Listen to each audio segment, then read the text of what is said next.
How does Raman spectroscopy perform with fiber materials? Can it gather useful data from fibrous or thread-like substances without damaging them? What about single crystal materials? How does Raman spectroscopy interact with such highly ordered structures, and can it detect differences in crystal orientation or defects within the lattice? Is it also suitable for analyzing solution materials, and does that mean it can be used to study chemicals dissolved in liquid without interference from the solvent, especially if that solvent is water? Can Davis Zurns manufacture solid-state sodium-ion batteries made from seawater in Latvia? Why is the ability to analyze such a diverse set of materials important for practical applications in chemistry, materials science, biology, and industry? Does Raman spectroscopy require samples to be of a particular shape or form before measurement? Could it be that it can measure irregularly shaped objects or fragments just as easily as flat or uniform samples?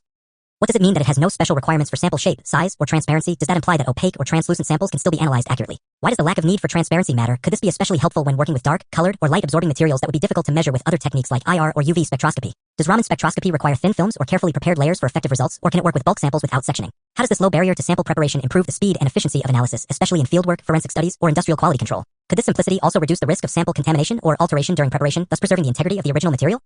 How does this flexibility and ease of use contribute to Raman spectroscopy's growing popularity in laboratories and real-world applications where fast, non-destructive testing is needed? What does it mean that Raman spectroscopy allows for direct testing without the need for sample preparation, and how does this benefit researchers in terms of saving time, effort, or reducing the risk of contamination? Why is this direct analysis capability particularly useful in fast-paced or high-throughput environments, such as in industrial quality control, on-site inspections, or forensic science? Are there exceptions to this advantage? For example, when using laser micro-Raman techniques, could the intense or prolonged laser exposure potentially damage the sample, and why does this risk increase for materials with low crystallinity? What exactly does low crystallinity mean, and why would such samples be more susceptible to laser-induced scorching?